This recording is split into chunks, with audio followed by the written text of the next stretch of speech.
நண்பர்கள் அனைவருக்கும் வணக்கம். இது பணமே மந்திரம் சேனல். இன்னைக்கு நாம ஒரு எளிமையான முறையில் பணம் சம்பாதிக்கிறது எப்படி அப்படின்னு சொல்லி பார்க்க போகிறோம். இந்த தொழில் ரொம்ப சிம்பிளாக வீட்டிலையே நம்ம செய்ய முடியும். ஒரு 5000 ரூபாய் முதலீடு இருந்தால் போதும் இந்த தொழிலை அருமையாக நம்ம செய்ய முடியும். அதே நேரத்தில் லாபமும் இதில் அதிகமாக இருக்கும். நம்ம நார்மலாக சாம்பாருக்கு பயன்படுத்தக்கூடிய அந்த சாம்பல் பூசணி அப்படின்னு சொல்லுவாங்க, இல்லைன்னா வெண் பூசணி அப்படின்னு சொல்லுவாங்க, இல்லைன்னா ஆஷ்கார்டு அப்படின்னு சொல்லப்படுகின்ற அந்த பூசணியிலேருந்து தான் நம்ம இன்னைக்கு ப்ராடக்ட் தயாரிக்க போகிறோம். இந்த பூசணி அப்படின்னு சொல்லி பார்த்தீங்கன்னா இதுலேருந்து 150 வகையான பொருள் தயாரிக்கலாம் அப்படின்னு சொல்கிறாங்க. ஆச்சரியமாக இருக்குது இல்லையா? இதில் நிறைய ஸ்வீட் சம்மந்தமான பொருட்கள், அப்புறம் ஜூஸ் சம்மந்தமான பொருட்கள்லாம் நிறைய தயாரிக்கிறாங்க. இன்றைக்கி நம்ம பார்க்கக்கூடியது ஒரு ஸ்வீட் தயாரிக்க போகிறோம். இந்த ஸ்வீட் பார்த்தீங்க அப்படின்னாக்கா ஆக்ராவில் ரொம்ப ஃபேமஸான ஒரு ஸ்வீட். இது எப்படி தயாரிக்கலாம், இதுக்கு என்ன இன்வெஸ்ட்மெண்ட், என்ன ப்ராஃபிட், எல்லாத்தையும் இந்த வீடியோவில் நம்ம பார்க்க போகிறோம். இது வரைக்கும் சப்ஸ்கிரைப் பண்ணலைன்னா மறக்காமல் சப்ஸ்கிரைப் பண்ணி பெல் பட்டனை கிளிக் பண்ணிட்டு வாங்க, வீடியோக்குள்ள போகலாம். இன்னைக்கு வீடியோவில் நம்ம பார்க்க போகிறது பேத்தா மேக்கிங் பிஸ்னஸ். அது என்னங்க பேத்தா அப்படின்னு பார்த்தீங்கன்னா அது வந்து ஒரு ஸ்வீட் வகைங்க. இது வந்து பார்த்திங்கன்னா ஆக்ராவில் ரொம்ப ரொம்ப ஒரு ஃபேமஸான டிஷ் அப்படின்னே நம்ம சொல்லலாம். இந்த ஸ்வீட் வந்து இந்த சைடும் உங்களுக்கு வந்து நல்லாவே சேல் ஆகிட்டு இருக்கு. ரொம்ப இனிப்பு சுவை உடையது. அதே நேரத்தில் மேலே பார்த்திங்கன்னா உங்களுக்கு ட்ரையாக இருக்கும், உள்ளே அப்படியே பார்த்திங்க அப்படின்னாக்கா ரொம்ப ஜூஸியாக இருக்கும்.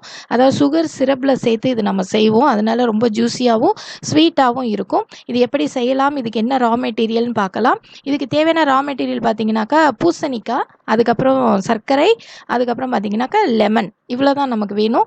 இது 3 இருந்தால் போதும் இந்த தொழில் ஆரம்பிக்கிறதுக்கு.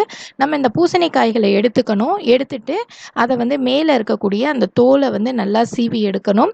சீவி எடுத்ததுக்கப்புறம் பார்த்தீங்கன்னாக்கா அதை சின்ன சின்ன பீசஸாக நம்ம கட் பண்ண வேண்டி இருக்கும். ஓகேங்களா? அந்த சின்ன சின்ன பீசஸாக கட் பண்ணி அதுக்கப்புறம் அது லெமன் வாட்டர், அதாவது எலுமிச்சப்பழ தண்ணியில் நம்ம என்ன செய்யணும், இதை நல்லா வந்து ஊற வைக்கணும்.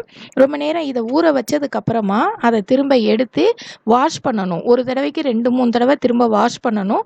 வாஷ் பண்ணதுக்கப்புறம் கொஞ்சம் தண்ணி வச்சு, முழுகிற அளவுக்கு தண்ணி வச்சு அதை நல்லா பாயில் பண்ணணும். பாயில் பண்ணும்போது பார்த்திங்கன்னா அது நல்ல ஒரு ஒயிட் கலருக்கு உங்களுக்கு வரும். அந்த அளவுக்கு அதை நீங்கள் என்ன செய்யணும், பாயில் பண்ணணும். கொதிக்க வச்சதுக்கப்புறமா அதை நம்ம என்ன செய்யணும், ஒரு சுகர் சிரப் வந்து தயாரிக்கணும். சாதாரணமாக தண்ணியும் ஜீனியும் சேர்த்து நம்ம சிரப் தயாரித்து அதில் என்ன செய்யணும், இந்த துண்டுகள், அதாவது வந்து இந்த பூசணிக்காய் துண்டுகளை வந்து என்ன செய்யணும், அதில் சேர்க்கணும்.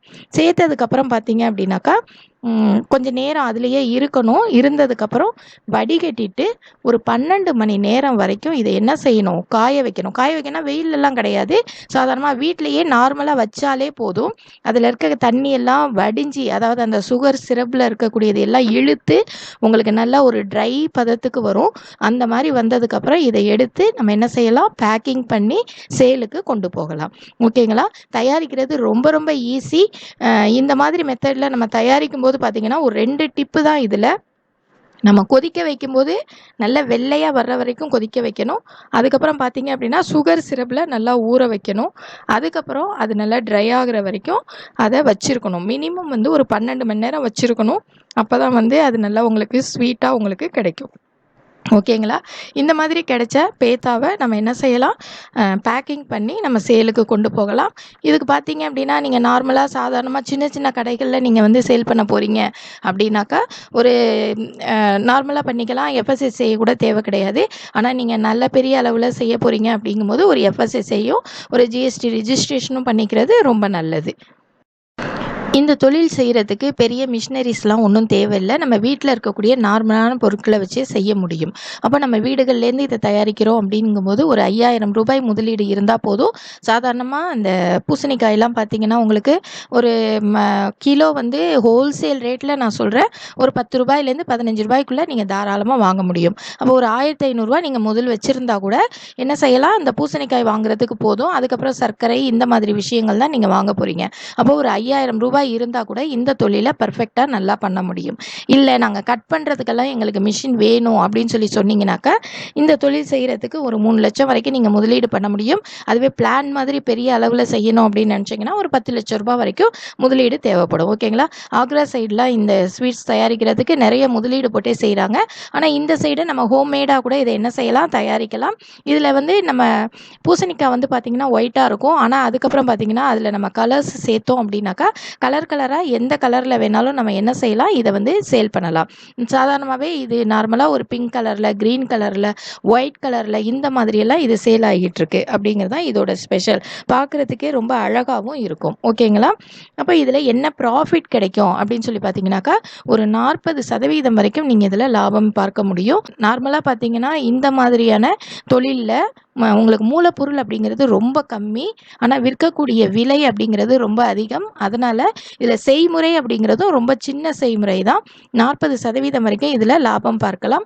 மார்க்கெட்டிங் அப்படின்னு சொல்லி பார்த்தீங்கன்னா, நீங்கள் சாதாரணமாக இந்த மளிகை கடைகள், அதுக்கப்புறம் department store, sweet shops, bakery shops இந்த மாதிரி இடத்துலலாம் நீங்கள் போய் என்ன செய்யலாம், அப்ரோச் பண்ணலாம். இல்லை அப்படின்னா நீங்கள் சின்ன சின்ன பேக்கெட்ஸ் போட்டு பெட்டி கடைகளில் நீங்கள் சேல் பண்ண முடியும். சின்ன சின்ன பாக்ஸஸில் போட்டு சேல் பண்ண முடியும்.